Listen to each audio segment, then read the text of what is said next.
Okay, so hello, welcome everybody. For those who don't know, my name is Carolina. I pay and process the commissions here at Lifestyle. So I am the one reviewing your documents and approving or denying them. So let's go over really quick, just like a quick rundown of the process to get paid. I'm going to share my screen.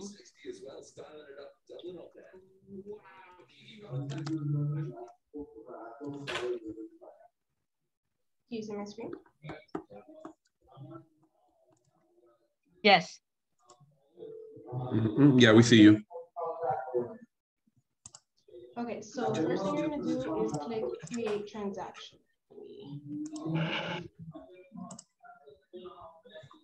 So create transaction.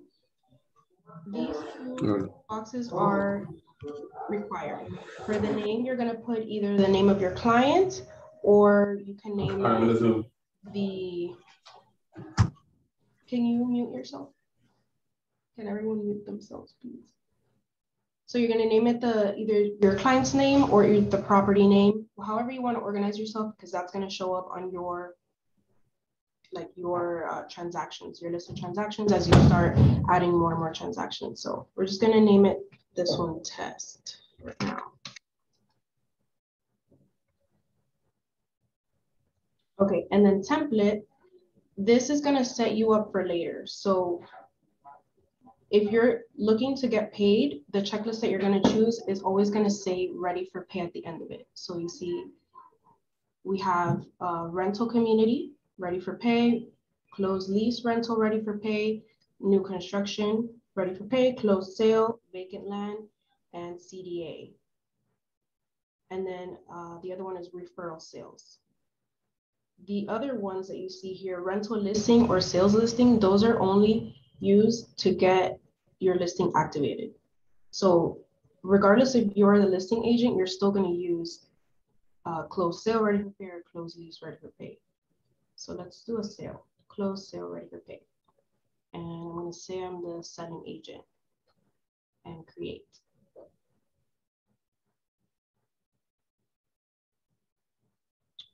Okay.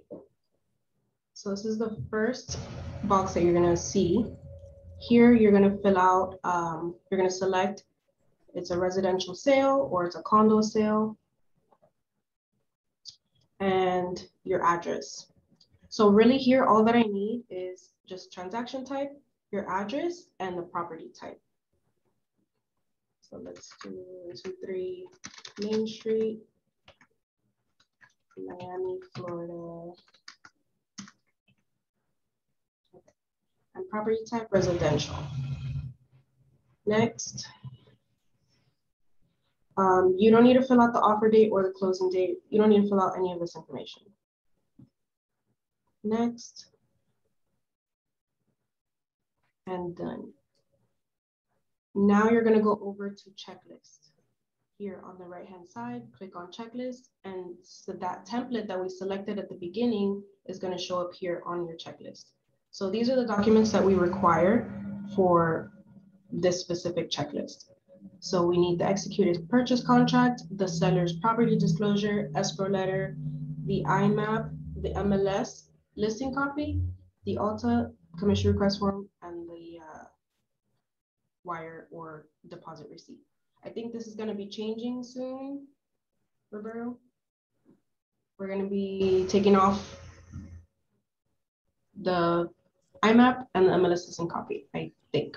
Yeah, we're going to be reducing it and making it a little bit more efficient for the agents. We do have it a little bit redundant, but we've cleared it that those two documents we can bypass. So yeah, it would be getting reduced a little bit.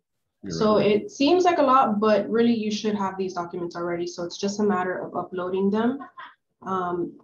You're going to click attach and then click on this blue box here and it'll open up your files on your computer. Or if you're doing it from your phone, it'll open up wherever you have your files on your phone too. And you can just select it right from there. So I'm just going to select something just so you see how it attaches. And just go ahead and attach each document. The commission request form, let's look at that.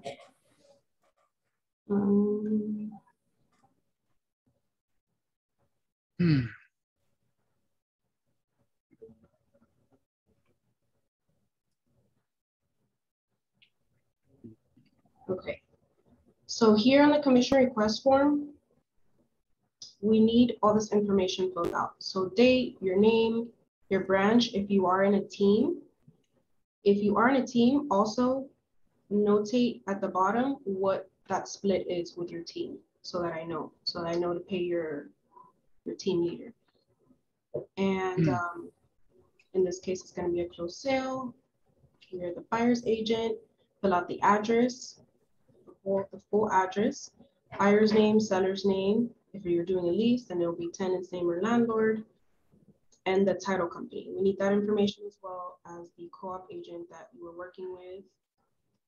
And then in this case, it's going to be, we're only going to fill out the sales side. So let's say it was 500,000. And we got 2%.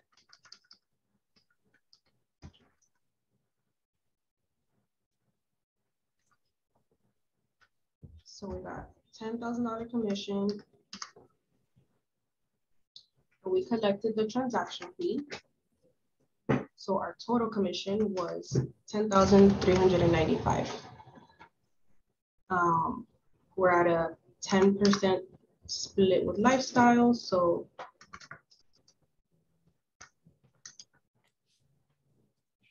it's gonna be 1,000 here, plus that 395 that you collected. Now, if you don't collect the 395, it is gonna come off the bottom. So Hello. The 10% first, and then deduct the 395. If you did collect the 395, then that's gonna come off the top, and then it's just the 10%. And so that leaves you with 9,000. And that was wired to us. And then here, really important, how do you want to get paid? Do you want ACH? That's free. It does take 2 days from the day that I process it. So from the day that you receive all those emails that I approved your documents, that day, 2 business days from that day. So if you I processed your commission on a Friday, you'll receive your payment on Tuesday. If you want to wire, that is $25 fee, and you'll receive it 24 hours from then. I'll let you in the room. Yeah, I'll let Carol. There's a way of letting people in the room, Carol, I think. No.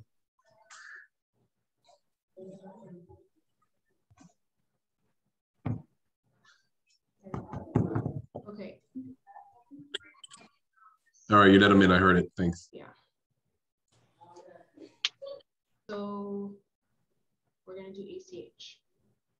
So that's what you're going to select.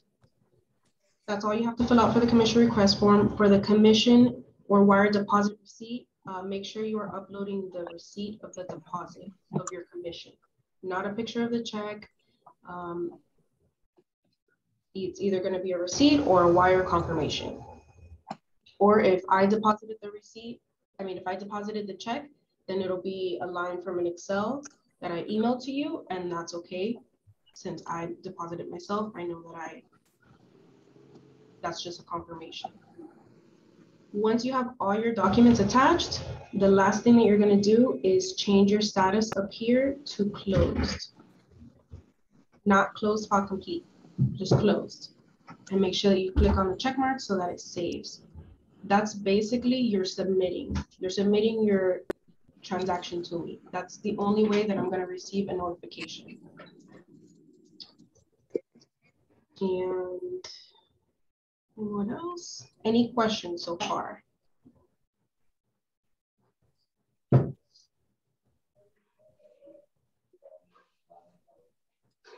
questions? I have a question. Yes. If you do not have a property disclosure, is there a way to bypass that? Because not everybody has that. Okay, awesome question. So yes, that is a common thing that comes up.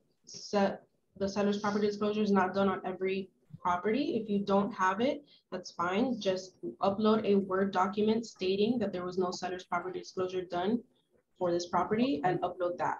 So that way you're fulfilling the request and I know that you don't have it, so I don't have to reach out to you and see why you didn't upload this document. So just upload a document saying no seller's disclosure for this property, and that's fine.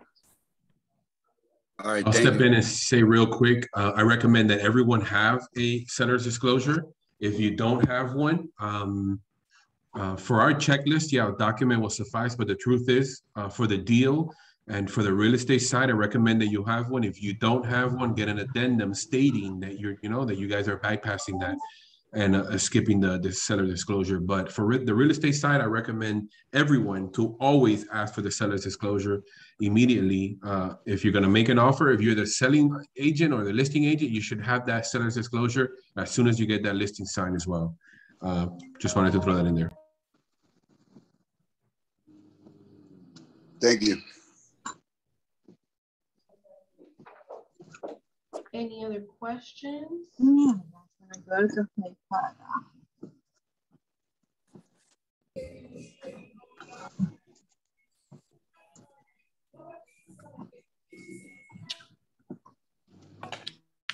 heard what I did was, babe. Yes, I'm listening. I have to go. Okay, I'm sorry. I won't do it again. Oh. Okay, so another thing, another way to upload your documents, let's just say you've been working on this transaction. You had your forms, you've been using the Authentisign and sending the forms to your clients. So they're all sitting in your documents tab here. You can submit it to your checklist by clicking submit, and then your checklist that's already sitting there will show up as an option here. And then all you have to do is select where you want to submit it to. So for the commission request form, I want to submit it there. So if you go and check, see it submitted it. Hello? So if you have all your documents sitting here. When we closed everything, we shut down. I mean, we never renewed the resale certificate because we don't, we're not operating the gift shop. So we closed the sales tax account and the resort tax account. Why do you need that for? Well, because the liquor companies are closing down our accounts with them. So Southern Wines closed our account with them, and it's an issue. The one that they had on file for Southern Wines was Shula's. So it had Shula's license and all that kind of stuff, which really didn't make a difference. But they closed the account. Okay, there we go. Did you want to go over anything, Roberto? I was trying to mute him, but you have power to. Yeah.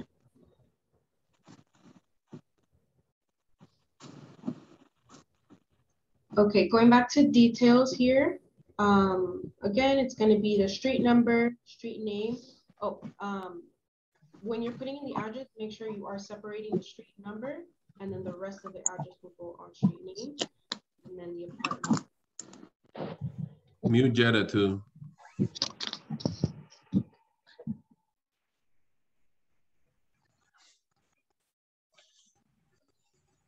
Since you're on the screen real quick, I want to let them know that if they input that MLS number while the listing is active, this information will automatically get generated for them, and it makes life much easier for the back office as well.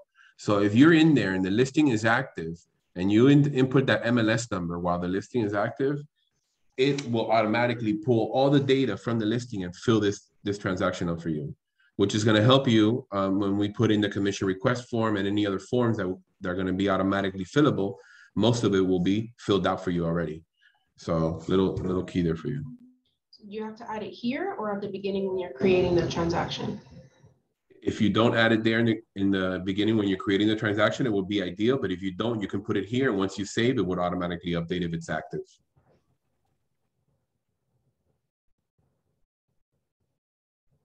Okay, so just to recap, you're going to create your transaction, name your transaction, select your template. Your template is going to be depending on what kind of transaction it is, either a sale or a rental.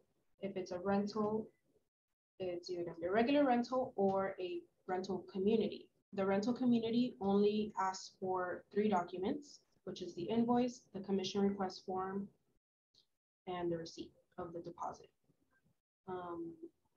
If you're doing a referral sales, the template that you'll choose is a referral sales, and that only asks for the referral agreement, the commission request form, and the receipt. And then you create a transaction. You're over here on details. You add your address, property type, purchase price. That's all that I need there. You go over to your checklist and attach your documents. Let's just say that you selected the wrong checklist by mistake. You can still select, you don't need to create a whole new transaction. You can still fix it. Just go and click on add checklist. And I actually wanted to select new construction. So close sale, new construction, and apply, yes. And so the old checklist will still be there. You're not gonna be able to delete it. I'll delete it once I see your request, but you'll see this new checklist here and you can add your documents there. Once you attach all of your documents, make sure that you change your status to closed and select the check mark so that it saves, and that is going to submit your request to me to process.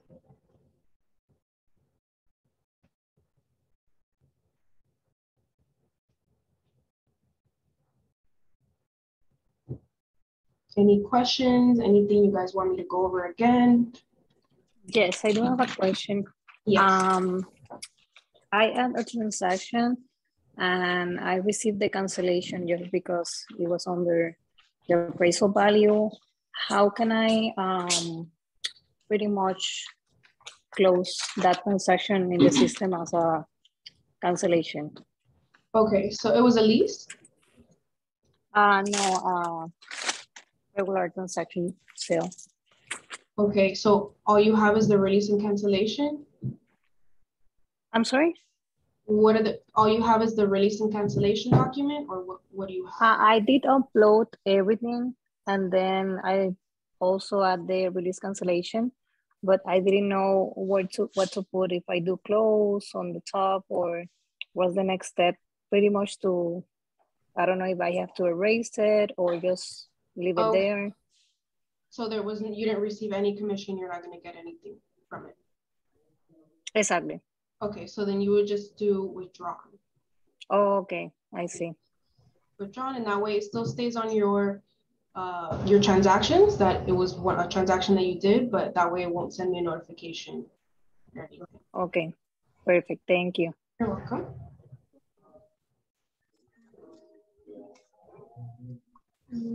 That was a good question. If you guys have any deals that get canceled, you added it on there, you're not working it anymore, just set it to withdrawn, press the check mark, and I think your search is already defaulted to not include anything that's withdrawn. So when you're looking at your transactions or searching for any of your transactions, the withdrawal won't show up unless you specifically ask for it. Mm-hmm. Yeah, it looks like more people are waiting to get in. I admitted everyone. Okay. They're a little bit late, but you guys have any other questions, any concerns, any questions on the process? She kind of went through the commissions. Do you guys have any questions on transaction desk overall? Go ahead and ask away. This is a place to ask. We're doing these trainings. So far, it's been monthly. So you guys, and we still have some people having some hiccups with it, and we're gonna try working on making it a little bit more efficient. But again, if you have any questions, Bernie, if you have any concerns, I know that your team had a few questions for us. Sammy, your group too. You guys can ask away here. I was having a little problem when initially I was trying to set up my first transaction. When you go to create it, it had a slot for the MLS number, and I put the MLS number in of a property that was active, and it was giving me an error. It was saying that I could not find that listing. Have you updated? I got to double check to make sure that your NRDS number is updated in your profile, because that's the number that ties into, you know, looking into the MLSs that you're a member of. So when you go to your preference, if you want, on the left-hand side, Carol, the 3 gears, and you guys can go there and you can set up your preference, which is the first option. And then in the first option, user information, you're gonna go ahead and update your NRDS ID number. Carol, in this case, doesn't have one. She's not a realtor yet. All right, I'll check it out and let you know if I have any more problems. Yeah, that NRDS. I'm gonna put a link on the chat so you guys can go ahead and locate your NRDS. And that one, obviously, it's not as important as your MLS ID number, the one that we use for the local association, but that NRDS ID is your national realtor ID. So it's something for you guys to always keep in hand. Got it, thanks. Yeah. Also, going back to the commission request form, if you guys have a split with another agent, only one of you has to request the commission. Both of you don't need to request it. Just make sure that you're notating it at the bottom here in the comments. Notate that it's 50-50 or whatever it is. Just notate it at the bottom and I'll go ahead and pay both of you.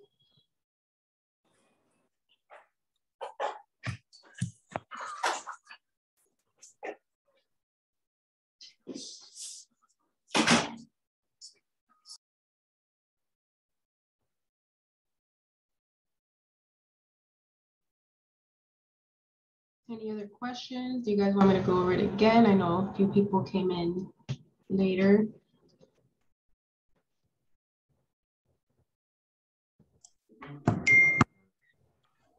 Is there? Did you cover everything with the commissions, or you have a few more things to go over? That's it.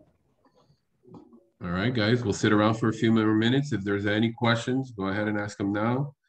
Yetta, you're in good hands because you'll be with me here. Melissa's still waiting on your cake. So yeah, any questions you guys have? Mike, you have any questions? I know Mike is waiting for me to set up his team, the Port City group, on transaction desk. Just waiting on you, Rob. Yeah, he's been waiting on me to give him a key to the key. Just keep waiting, buddy. You're almost there. All right, I got some patience. All right, Carol, I think you wrapped it up, man. You did a good job. We'll set up another meeting either for the end of the month or sometime early next month again. But you got plenty of time. I mean, if you have anything else to go over, the floor is yours. That's it. I mean, the commission process is really easy. It seems overwhelming at first, but it's just a matter of selecting your template and attaching your documents, setting it to close. That's it. Excellent. You guys can rely on your branch managers. If you have any information, you guys can go to them. They can definitely give you some resources and some advice. We also have this training. We'll be putting it on our LIR Cloud, along with the other trainings we've had before. So check out our LIR Cloud page for any other training videos on commissions and other things for transaction desk as well. It was a pleasure seeing all of you guys. Carol, thanks once again for a great training, and you can stop recording and end it. All right, thank you guys. Have a great rest of your day.